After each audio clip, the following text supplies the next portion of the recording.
अस्सलाम वालेकुम। मैं हूं डॉक्टर फ़ातिमा। लास्ट वीडियो में हमने अल्ट्रासाउंड की इंट्रोडक्शन पे बात की थी कि अल्ट्रासाउंड क्या होता है, मेडिकल फील्ड में उसकी क्या इंपॉर्टेंस है, उसके बेसिक पार्ट कौन से हैं और हम अल्ट्रासाउंड में इमेज कैसे प्रोड्यूस करते हैं और अल्ट्रासाउंड में कौन सी वेव्स यूज़ होती हैं। आज की वीडियो में हम अल्ट्रासाउंड की कुछ फिज़िक्स के बारे में पढ़ेंगे, इसके कुछ बेसिक फिनोमेनास, कुछ बेसिक टर्मिनोलॉजीज़, कुछ बेसिक जो एक वेव की प्रॉपर्टीज़ होते हैं उनके बारे में बात करेंगे। आइए स्टार्ट करते हैं।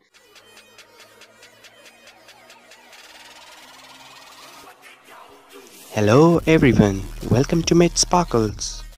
सबसे पहले मैं आपको एक वेव की क्रस्ट और ट्रफ के बारे में बता दूं कि बेस लाइन से जो हाईएस्ट पॉइंट होता है उसको हम क्रस्ट कहते हैं और जो लोएस्ट पॉइंट होता है उसको हम ट्रफ कहते हैं। यानी एक बेस लाइन से जो पीक पॉइंट होता है पॉजिटिव साइड पे, पॉजिटिव डिफ्लेक्शन भी कहते हैं इसको, ऊपर वाली साइड पे जो पीक पॉइंट है वो क्रस्ट होता है और बेस लाइन से नीचे वाली साइड पे जो पीक पॉइंट होता है उसको हम ट्रफ कहते हैं।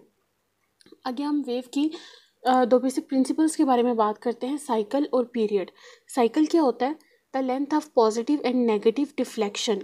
एक वेव का जो एक पॉजिटिव यानी बेसलाइन से ऊपर वाली साइड पे जो एक कर्व होता है और नेगेटिव बेसलाइन से जो नीचे वाली साइड पे कर्व होता है, वो पॉजिटिव और नेगेटिव डिफ्लेक्शन मिलके एक कंप्लीट साइकिल बनाते हैं। यानी एक क्रस्ट और एक ट्रफ मिलके एक कंप्लीट साइकिल बनाते हैं।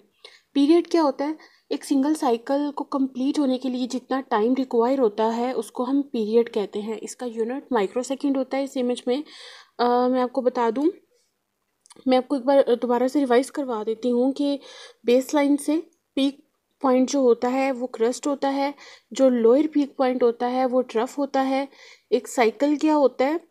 जो पॉजिटिव और नेगेटिव डिफ्लेक्शन होती है, यानी एक कंप्लीट ट्रफ और एक क्रस्ट, ये मिलके एक साइकिल बनाते हैं और इस साइकिल को कंप्लीट होने के लिए जितना टाइम चाहिए होता है उसको हम पीरियड कहते हैं।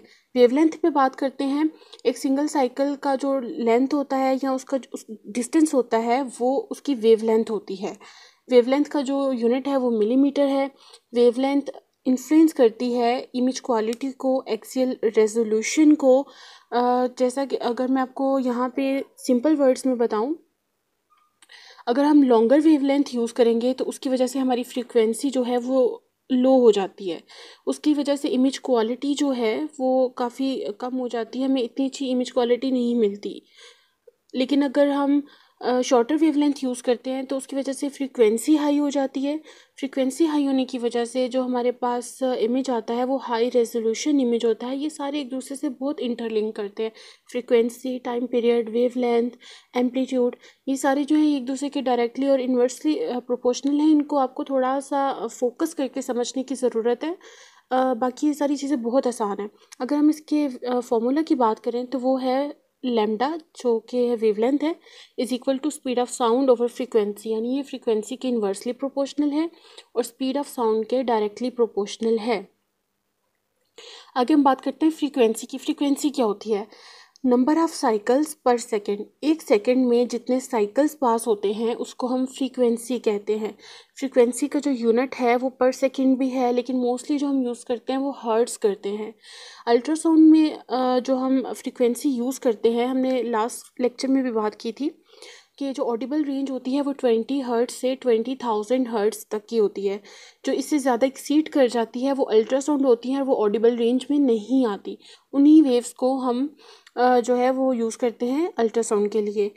फ्रीक्वेंसी जो है वो अफेक्ट करती है पेनिट्रेशन को और एक्सियल रेजोल्यूशन को, यानी इमेज क्वालिटी को। हमें इमेज कैसा मिलता है ये फ्रीक्वेंसी पे डिपेंड करता है।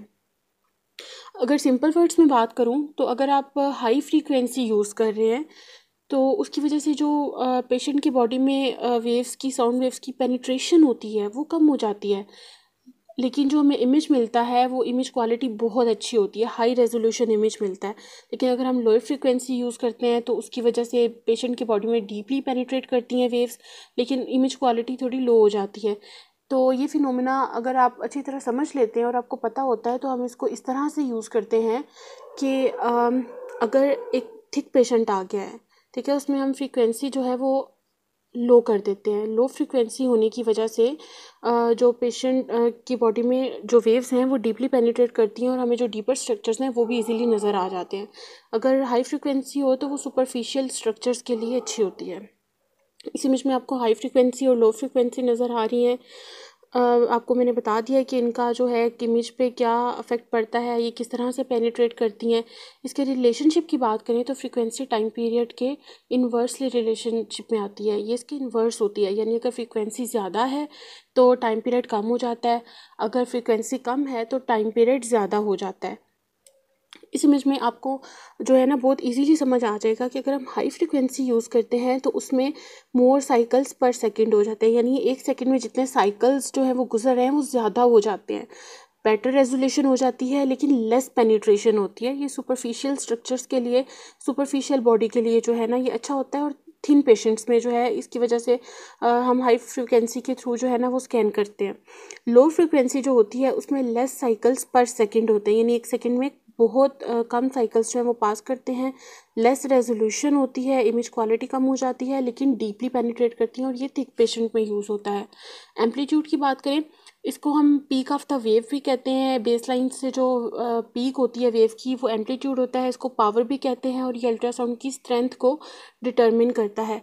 इसको हम अगर एक्सप्लेन करें तो the concentration of energy in a sound beam, एक साउंड बीम की जो कंसंट्रेशन होती है एनर्जी की, यानी साउंड बीम की एनर्जी कितनी है वो उसका एम्पलीट्यूड या उसकी इंटेंसिटी होती है। इंटेंसिटी डिक्रीज़ करती है जैसे जैसे जो साउंड वेव है वो प्रोपोगेट करती है थ्रू द बॉडी। जैसे जैसे वो बॉडी में पेनिट्रेट करती जाएगी उसकी एनर्जी जो है वो लॉस होती जाती है। इस इमेज में आपको यहाँ पे जो है वो एरो के थ्रू मेंशन किया गया है कि बेस लाइन से जो एक वेव की पीक है वो एक्चुअली उसका जो ये जो डिस्टेंस है ये इसका एम्पलीट्यूड होता है। प्रोपोगेशन स्पीड की बात करते हैं। प्रोपोगेशन स्पीड का जो यूनिट है वो मीटर पर सेकंड है। नॉर्मल स्पीड जो होती है 1.54 मीटर पर सेकंड होती है। ये स्पीड ऑफ साउंड है, जो स्पीड ऑफ साउंड होती है हमारी बॉडी में ट्रैवल करते हुए, ठीक है। डिफरेंट टिश्यूज़ की यहाँ पे जो वेलोसिटी है वो बताई गई है। एयर में 330 मीटर पर सेकंड होती है, फैट में 1450 मीटर पर सेकंड होती है, ह्यूमन टिश्यू में 1540 मीटर पर सेकंड होती है। यहाँ पे मैं आपको ये बता दूँ कि जो सबसे कम स्पीड ऑफ साउंड होती है वो एयर में होती है, यानी वो ऐसे मीडियम जहाँ पे जो गैशियस होते हैं, जहाँ पे गैस होती है, जहाँ पे एयर होती है, वहाँ पे स्पीड ऑफ साउंड जो है वो काफ़ी कम हो जाती है। लेकिन सॉलिड और लिक्विड जो मटेरियल्स होते हैं वहाँ पे स्पीड ऑफ साउंड जो है वो बहुत इंक्रीज़ कर जाती है, वहाँ पे हाई स्पीड ऑफ साउंड हमें देखने को मिलती है। अगर हम इसकी बात करें कि कौन से फैक्टर्स जो है डिपेंड करते हैं कि कंप्रेसिबिलिटी और डेंसिटी, जो डेंसर मटेरियल होते हैं उनमें वेलोसिटी डिक्रीज़ कर जाती है, लेकिन जो जो मटेरियल जो है वो इजीली कंप्रेस्ड हो जाते हैं जैसे कि गैसेस, वहाँ पे उसके ये इन्वर्सली प्रोपोर्शनल होते हैं, यानी वहाँ पे स्पीड ऑफ साउंड जो है वो कम हो जाती है। लिक्विड और सॉलिड में ये ज़्यादा होती है। तो ये हमने फिज़िक्स के कुछ बेसिक प्रॉपर्टीज़ की बात की है।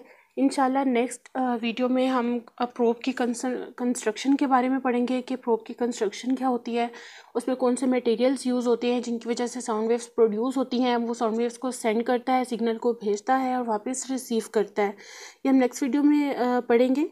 और साथ में मैं आपको कुछ और जो बेसिक इसकी फिज़िक्स में चीज़ें आती हैं वो आपको बताऊंगी। अगर आप इन चीज़ों को अच्छी तरह से समझ लेते हैं तो आपके लिए अल्ट्रासाउंड को समझना बहुत इजी हो जाएगा। अल्ट्रासाउंड की बेसिक्स को समझना बहुत इजी हो जाएगा कि हम किस चीज़ को किस तरह से यूज़ कर सकते हैं। अगर एक पेशेंट आया है तो ये सारी चीज़ें उसमें वेरिएबल करती हैं, लेंथ, फ्रीक्वेंसी वगैरह एक दूसरे से रिलेटेड है, इंटरलिंक्ड है। तो ये बहुत एक मैटर करती हैं कि आपको ये सारी चीज़ें पता हो। जब आप एक पेशेंट का स्कैन करें आपको पता हो कहाँ पे आपने हाई फ्रिक्वेंसी यूज़ करनी है, कहाँ पे आपने लो फ्रिक्वेंसी यूज़ करनी है, उसका वेवलेंथ के साथ क्या रिलेशन है, उसका टाइम पीरियड के साथ क्या रिलेशन है। अगर आपको ये सारी चीज़ें समझ आ जाती हैं तो आपके लिए अल्ट्रासाउंड बहुत ईजी हो जाता है। इंशाल्लाह नेक्स्ट वीडियो में हम बाकी चीज़ों को डिस्कस करेंगे। तब तक के लिए अल्लाह। Follow us on Instagram, Twitter, LinkedIn, Facebook, and subscribe us on YouTube. For more information, visit our website www.mythsparkles.blogspot.com. For more interesting videos, stay tuned with us. Thank you.